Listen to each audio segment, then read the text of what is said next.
like a cherry bomb.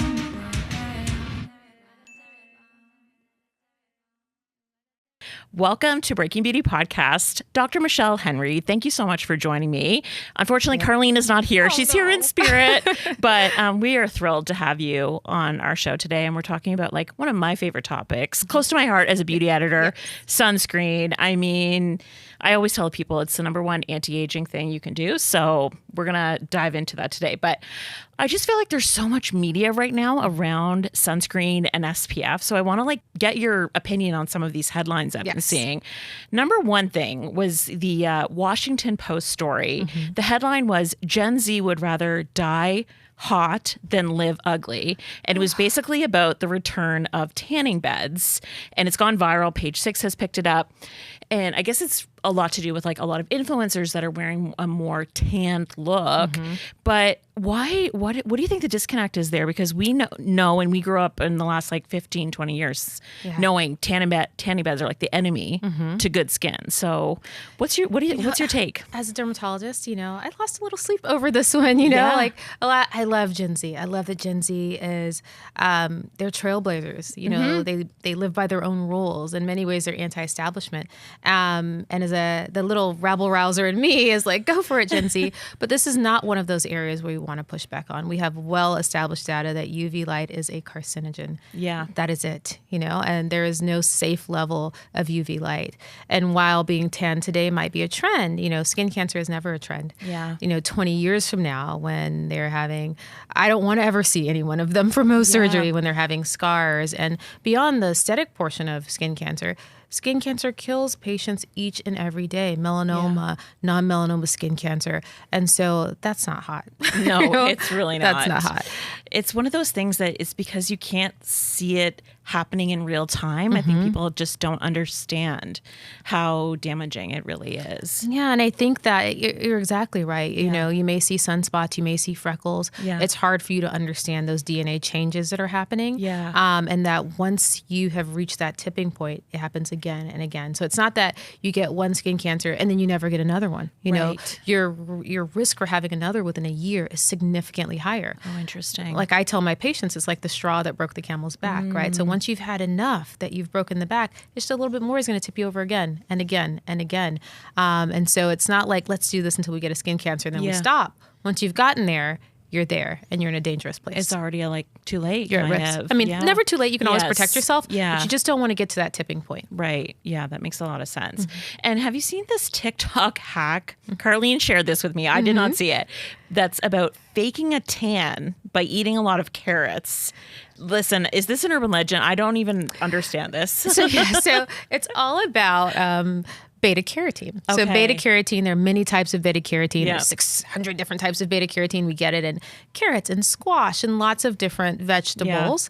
And it can give a more golden color. It's not quite what we would call a tan, right? And it can change the color a little bit. I'm not sure that the change is particularly aesthetic. Yeah. And I did I perused some of the influencers that did it, and they did say, okay, maybe carrots aren't the way. Maybe I'll try tomatoes, right? Because the color's not quite right. So this is not the ideal way to do it. And also, we don't know the consequences of doing this. So there's a study that came out by the Mayo Clinic that said that in patients who were smokers that also had excess beta carotene, they were at a higher risk for lung cancer. No way. There's so much we don't know. And, excess of anything, as we always say, all things in moderation, it's important. I just think it's a lot of work. Like just grab a bronzer, girl. Like you don't need to be, groceries are expensive. And I know that this is something that we actually posted about this on our TikTok, which was when Kim Kardashian gave the tour of her house and was like, I'm Kim Kardashian. Of course I have a tanning bed in my house. And she did say tanning bed. She did. So we talked about it and we were like, please, like she's so influential. She shouldn't be talking about this. And everyone's like, guys, it's for her psoriasis. Yeah. And I was like, well, she didn't say that. So what, and so a lot of people then were saying that they use this kind of treatment for psoriasis. So can you clear this up? Yes. So let's talk about it. So I remember seeing that post and in my mind, I was like, countdown until my DMs are full of questions about this. And, you're absolutely right. If it is completely just a tanning bed. It's dangerous. Yeah. So tanning beds emit more in the UVA spectrum, and we get UVA from the sun as well, but they're emitting 10 to 15 times more. Yeah. And so this is just, it's melanoma city. It's dangerous. It's not something we should do. Now, there is an area of medicine called kind of photobiology, where we're using either UV light or visible light to get certain biologic properties. And so red light's in that category of medicine as well. Yeah. Now, UVB, we do use it a lot for psoriasis. So we have narrowband UVB light beds or lamps that we use, or even lasers that we use, because we know that specific narrow region in that wavelength has a lot of biologic activity to reduce the inflammation in psoriasis. Okay. So we do use narrowband UVB for that purpose, or UVB. But if it is a standard tanning bed that's UVA, dangerous. What would that type of bed that you're talking about look like? So you're right. They don't typically look like that in the office. So we usually have the patient standing up, and so it's more like a booth than a bed. I see. Could one, kind of change what you could, but they're standard. They're standing booths, and even the ones that we send home to patients' homes, like if a patient has really a high burden, they look like booths. Technology could make a bed. Right. I don't know how many of them there are in the market. Right. And when you say tanning booth, we think tanning booth. Yeah. It's hard to tell what kind of light is coming out of her bed, but we do not recommend that. We've cleared that up. I personally have noticed as a beauty editor over the last decade or so that sunscreen is almost political. People think I'm woke because I wear sunscreen or I talk about wearing it. And then there's all these other people that, because of social media, they have their own theories. I know that some people are talking about the benefits of sunlight. Huberman talks about that you're supposed to look at sunlight every day and first thing in the morning. And a lot of people say that back to me. They he's not a dermatologist, but people are taking that advice to heart and doing it. So I kind of want to get from you, is there any level of sun exposure at any time of day that you as a dermatologist believe is safe or necessary? I don't want patients that become hermits. Yeah. UV light is a part of, light is a part of our circadian rhythm. We don't want you to hide in darkness, right? Right. We don't want you to get excess exposure either, so it's all about balance with all things, So I say that to say, when we think about kind of that cost-benefit analysis, and we know that UV is a carcinogen, and we know that it is the cumulative exposure that makes it a carcinogen, for me, there's not really a safe level, like we want you to go outside. We don't want you to be a hermit, but we want you to take precautions. We want you to have smart sun exposure. Yeah. We want you to think about the UV index when you're going outside. We don't want you to stare into the sun. I mean, you can look at morning sunlight through your sunglasses with your UV protective hat on. Yeah. That's my vibe. That's my recommendation. But really, there's not a safe level because it's cumulative. You need to always have safe sun exposure.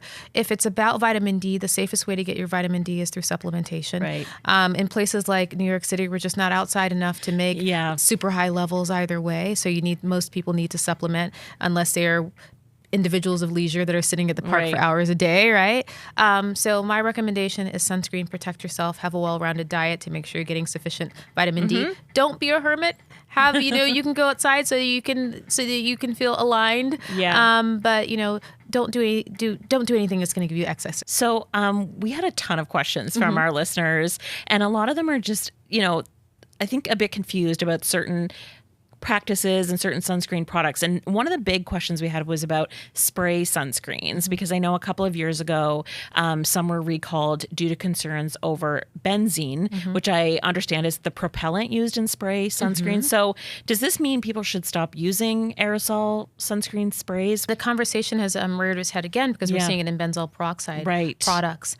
And so, it's kind of hard to extract all of it. It's kind of like UV light, right? It's all about limiting it as much as we can. But if we really build up hysteria around it, there's so much that we can't do. We get benzene when we drive our cars, when we pump our gas, we're inhaling, So it's about doing more data to determine what's our true exposure? How do we limit it?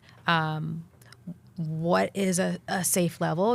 Is it a function of the manufacturing or is it a function of the ingredients, right? And that's a lot of what we're learning, is that it's a function of the degradation of the products, how they're stored. So for instance, with benzoyl peroxide, the new one that came out, we found that they were tested at body temperature, okay, which is much warmer than what we expect these products to be stored at, right? So it is the degradation of that benzoyl peroxide in these warmer temperatures that are leading to the benzene. Right. And we're seeing a lot of that with the sunscreen products too. It's like, it's how it's stored, it's how it's transferred, it's how it's packaged. Okay. And so it's about how do we optimize these systems to reduce that level? How do we store them to make sure that we're not exposing ourselves? How do we pick other products, right? So there are many reasons why I do love a spray on sunscreen to, it's great for reapplication, but I maintain that your first application should be a cream anyway, right? So how do we create our skincare regimen to reduce our risks the best that we can. Right. I've been over benzoyl peroxide since it stained all my towels. I find it hard to tolerate. Like it's really drying, right? So there are other reasons not to use benzoyl peroxide. But I think that I am a fan of kind of like being mindful of what we put on our skin, being critical of industry. We have to never be afraid to dismantle anything to make it better, right?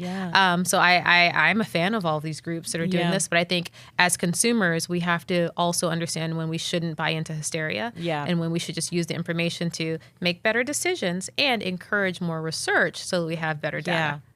Okay. Now, when people say to you, because you do hear this on TikTok a lot, when people are making the case for not wearing sunscreen, they will say, sunscreen is toxic, don't wear it. So what's your response to that? It's a funny word. What is toxic? Exactly.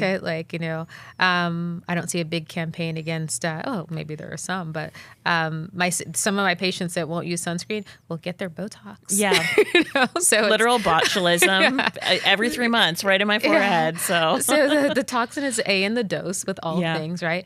And, sunscreen is not toxic. And if you feel like there are some concerns about some of the UV filters, right? So there are some filters that a lot of people are pulling out, like, oxybenzone is one of the benzone is one of the ones that we're really worked up about, that we're concerned that it might be an endocrine disruptor. Okay. Right. And so that's a real conversation. It's easy to pull that out. So a lot of companies like CVS doesn't sell sunscreens that contain that or octanoxate. So it's pulling them out, the O and O, they're pulling that out.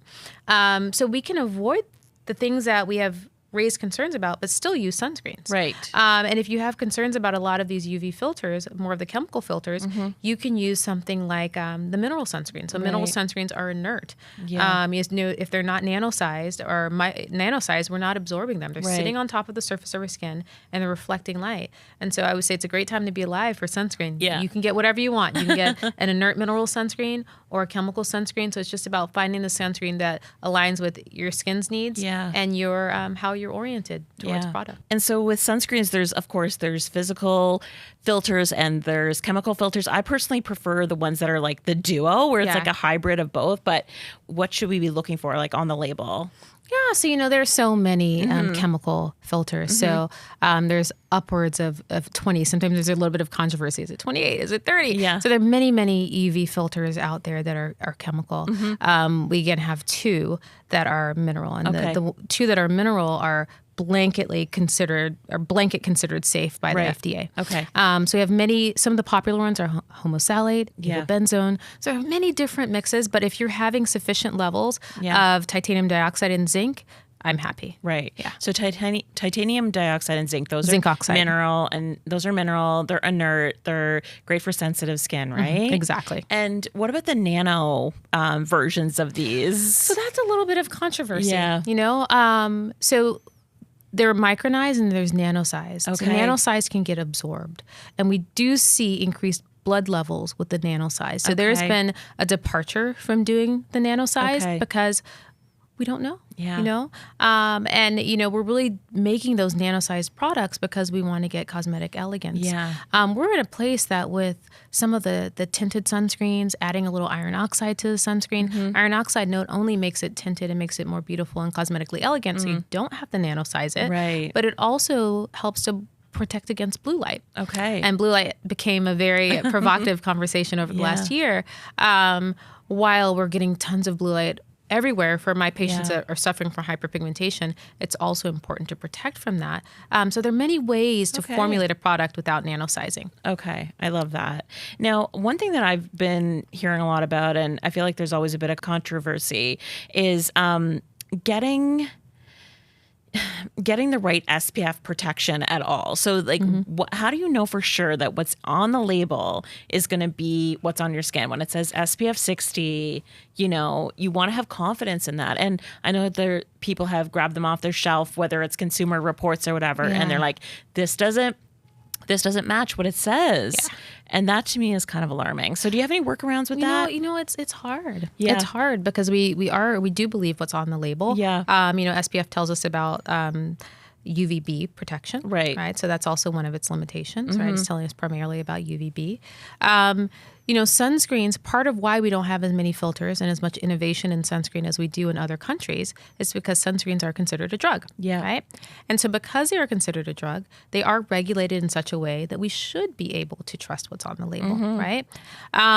Now, there are a lot of kind of rogue companies that are maybe not doing the appropriate testing, which is why the person in me, the tiny wannabe Gen Zer appreciates these groups that are taking companies to task and doing these tests and really checking to see if what's on the label measures up to what's inside the bottle. Right. It's important. I think a way that you can protect yourself is kind of sticking to a lot of the mainstream brands. Yeah. Those that are tried and true that we know are under rigorous testing, that dermatologists are recommending because we've been using them for years. We use them in our studies. They have a long track record and a good history. Yeah. So I think that can help you as the FDA. So that's like La Roche-Posay, Vichy. Yeah, your La Roche-Posays, your Neutrogenas, your Elta-MDs. Right. Those sorts of brands that are doing rigorous testing in-house. For instance, I'm on the validation board for L'Oreal. Okay. And I always joke that L'Oreal probably does more studies than the FDA. Yeah. They are rigorous, and the level of rigor is impressive. The level of, I will say, from what I've seen, the level of integrity that I've seen is impressive. And a lot of the large companies are also testing other brands as well, right? Right, they're benchmark testing. Yeah, benchmark testing also to understand. And, sometimes when we do that, we realize not everyone's living up to what they should be living up to. I'm not saying that's what L'Oreal's doing, but just blanket as someone who runs studies and trials, I see that. So I'm not surprised. I think that we definitely need more regulation in the space, but it's tough because you want regulation without limiting innovation. And right now, the way our FDA is structured, I think it's limiting innovation in the sunscreen space. There's so many sunscreens in Europe. I'd love to have here. Or like K-beauty brands. K-beauty brands that are doing a fantastic job.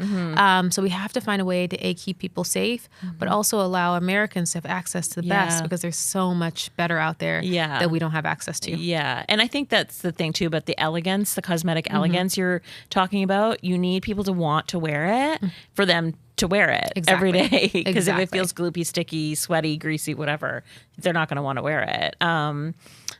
So yeah, I always say that go for the brands that you think wouldn't want to be sued.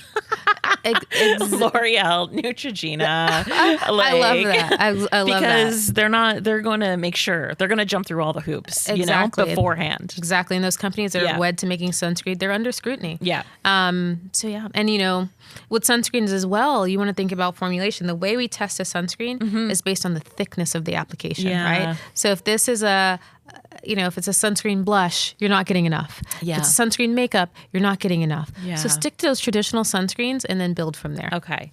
Now we got, we really want to get into the application. So what's the difference between a moisturizer with SPF and a sunscreen for face?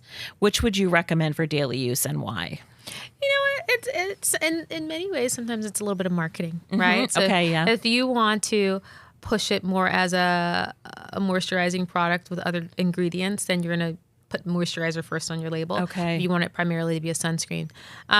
If it has SPF 30 on it or SPF 50, and it's by 15 or 50, and it's by a reputable company, it should have been tested appropriately to make sure that however you're using it traditionally should reflect the level of protection you expect to get. Right. Now, things like moisturizers, you have to ask yourself, are you applying a thick layer of moisturizer, right? And so being mindful of that as well. When we're putting on our sunscreen, we know we need to put on a thick layer. Now, if it's your moisturizer, you're just dab, dab, dab and putting it on, you're not using it appropriately. So it's more important for you to be mindful of the fact that, yes, this might be a moisturizer that's SPF 30, but if I want to have that exact SPF protection, I need to apply a thick layer of it. Right. And so when you say thick layer, about how much can people visualize? Is it quarter size? Like, so, for the whole face, I say about the size of a nickel. Okay. Right? Okay. And for the body, you want to do about a golf ball or a shot glass. Okay. Yeah. For the whole body. All right. That helps. Yeah. So if you do opt for a proper moisturizer and SPF as separate steps,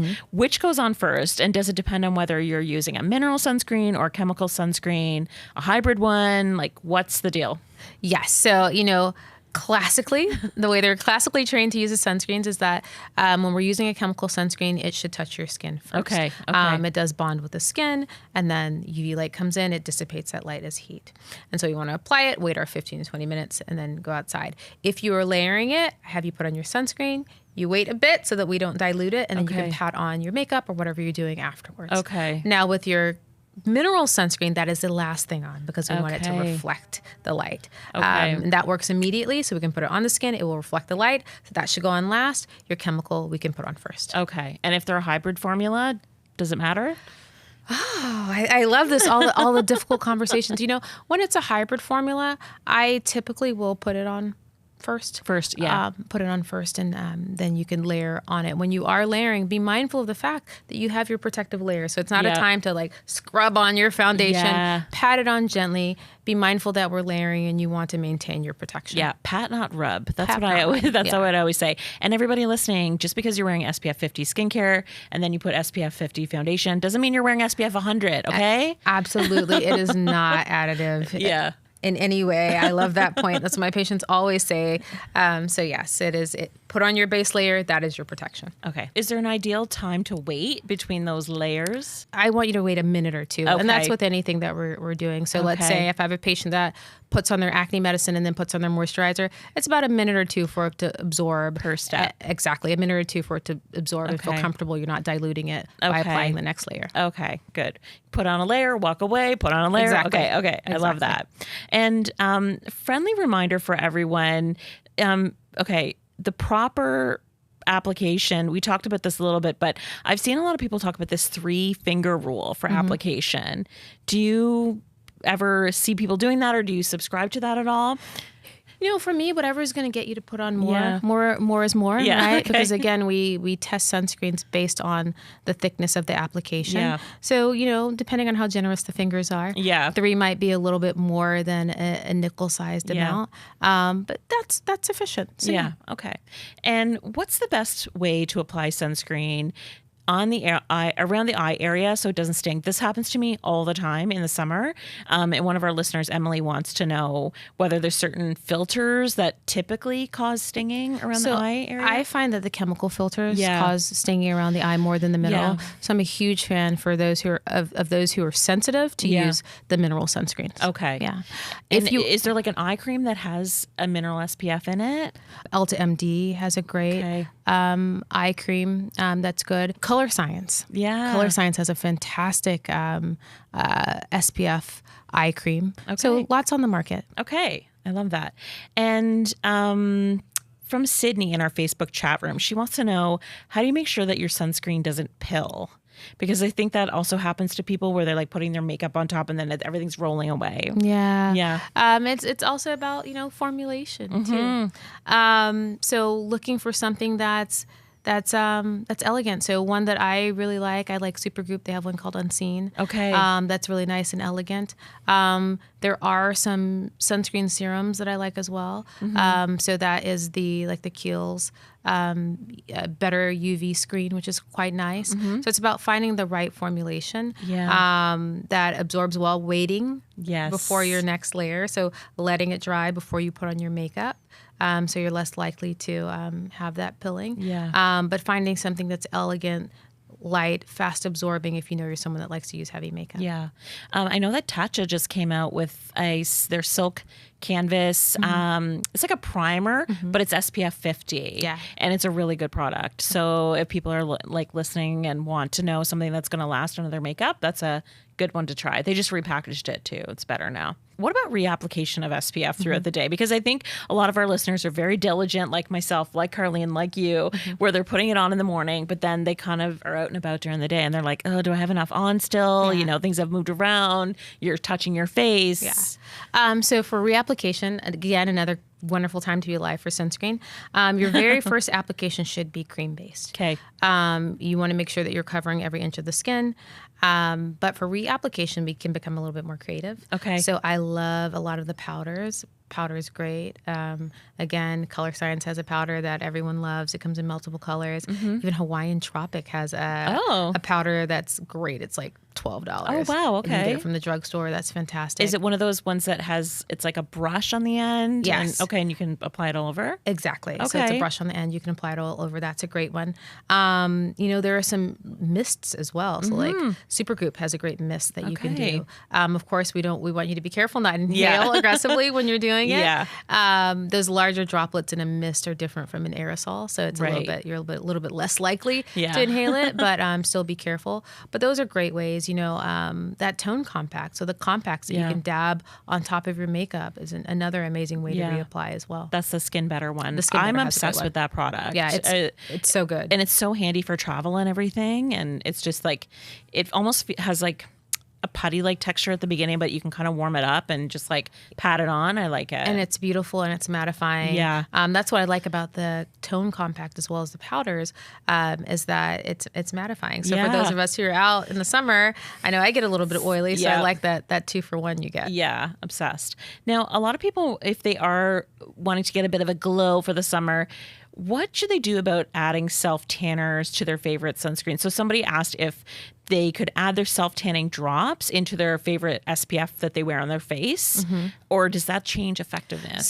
So I have a strong stance against kitchen chemists. Okay, all of the promises on the bottle are based on the way it is formulated in the bottle. Right. And when we start adding other things to it, we don't know what we're getting anymore. Right. So I would rather take that layered approach. Put on your sunscreen. If you want a little pigment on top of it, let it dry, pat on top. The same way we would apply makeup, but I would not mix it. Okay. Because we are diluting it somewhat. Right. Okay. Yeah. Good point. And also you don't know, like you could change the color and it could go off and all of a sudden you look really orange or something. That part. Yeah. And what about the timing of SPF application? Because you always did hear that it was 15 or 20 minutes before you left the house. Yeah. Still accurate? Yeah. For chemical sunscreens. Yeah. Because our mineral sunscreens are reflecting light, you're ready to go once you apply them. Okay. So it depends on the kind of life you have if you want to commit to a mineral or a chemical, but 15 to 20 minutes is safe. Yeah. One of our listeners, Pierce, she was asking about a daily body sunscreen that doesn't leave me somehow feeling really dry or sticky at the same time. So do you have any recommendations? I mean, there are so many that are great. I think that Neutrogena does a great job with their body sunscreens. Oh, interesting. I think that CeraVe does a fantastic job. I've never tried their body sunscreen. Okay. Yeah, so you can use their sunscreens. Who else has a really great body sunscreen? What I use Neutrogena. Okay. Which one? Do you know? Right now I'm using their Ultra Sheer. Okay. They also have a new spray-on that they just sent me. Those are some of my favorites. Yeah. I'm also a fan of Copper Tone as well. They have a fantastic. Yeah. I was just about to give a shout out for Hawaiian Tropic. And I know this is kind of strange, but they have an amazing product. It's like a swirl in the package. That's what it looks like. And it smells really good. And it goes on beautifully. It's almost like ribbons of moisture in the SPF. I love that one. It smells like coconut. Yeah. And I kind of was like, oh, is this legit? But I never get burned when I have it on. Yeah. And it's, I think, like $15, honestly. That's a fantastic one. Yeah. There's another one, Kula, has some great sunscreens too that I really love. And there's an Australian brand that I used recently that I found to be so hydrating. I may have to come back to you with Bondi? Oh, yeah. Bondi. Yeah. I think that might be it. That's interesting because they used to be a self-tanner brand, and I think they're branching out into hair and sunscreens as well. Yeah. You just think if you're an Australian brand, you have to have a sunscreen. You have to. Because that's what, they're just living outside and they have the highest rates of melanoma. I know, so they got to be careful. Yeah. I know we're getting a bit short on time, so I'm just going to go through our last few questions here. What's your favorite all-time SPF for sensitive skin? That's a really good one. Favorite all time for sensitive skin. So it's going to be 100% mineral. There are so many that do a really good job of it. I like CeraVe. I like their 100% mineral sunscreen. It's great. They have one that's a hydrating sheer tint. Yeah. So it's nice. It works for all skin types. Really? But it's all mineral, so it's great for sensitive skin. I always find that with the tinted ones, I'm like, does this really work for every skin type? Sometimes I'm skeptical. So I will say, as a caveat, probably if we look at the extremes, like for very, very, very fair, it might be a little too pigmented. Okay. And for very, very, very dark, it might be a little too light. Yeah. But for the majority of people in the middle, I think it does well. I'm probably a deep skin type 5. Okay. For me, it's elegant. Okay. I have some patients that are lighter skin type 6s. Right. And it's still elegant enough for them. Okay. So I think it's good for the majority of people. On the Fitzpatrick scale? On the Fitzpatrick scale. Sorry, Yes, I didn't give you that. No, but on the Fitzpatrick scale. I'm speaking your language. Yes. I know. But that's a great one. Okay. I do like LTMD a lot. Okay. I have a lot of patients who are coming in with acne. Yes. And when we're using, when patients have acne, we're disrupting their skin barrier. Yeah. So when we also have to use sunscreen, we need sunscreens that are good for sensitive skin types. So I really love their UV Clear. Yeah. That's a really fantastic one for sensitive skin. Yeah.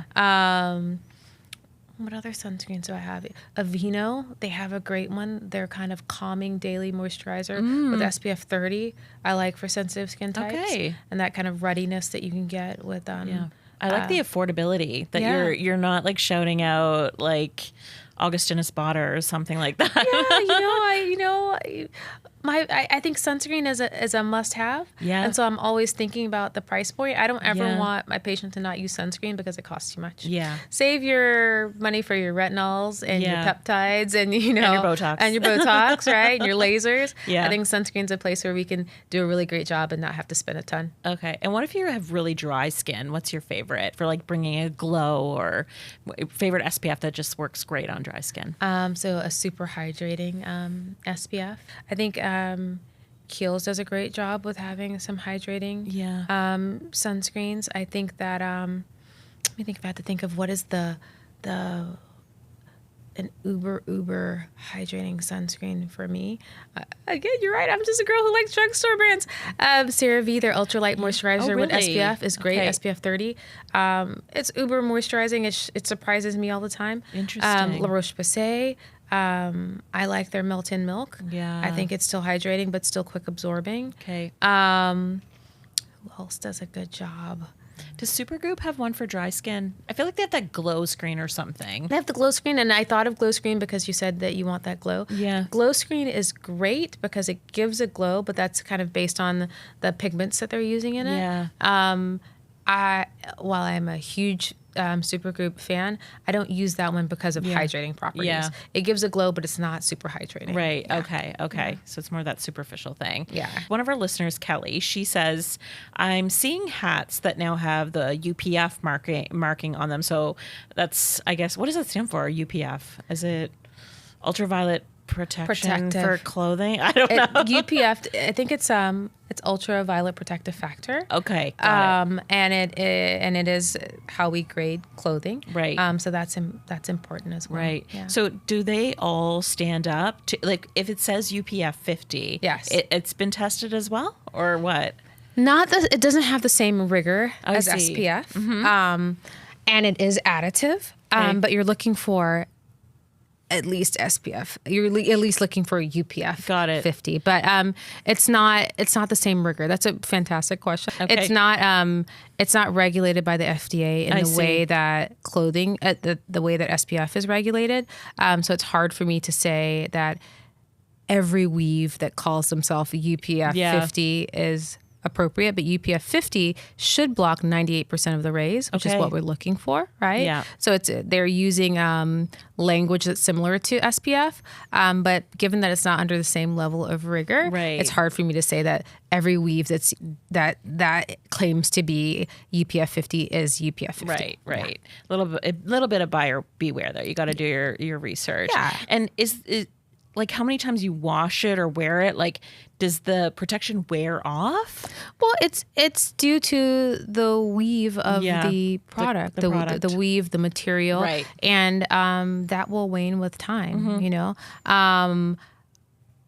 I am sure under their mandate that they probably have 100 washes. That's not usually what you see on the label, but one would assume that the weave will change, the weave will thin.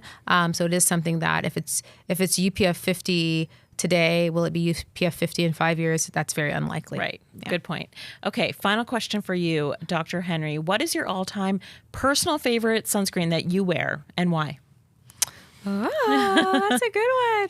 I talked a lot about the Tone Compact, so you should hear my bias there. I use that one a ton. Okay. I personally use also the Supergoop Unseen. Okay. I am currently using since Kiehl's launched their new serum, the Better UV serum.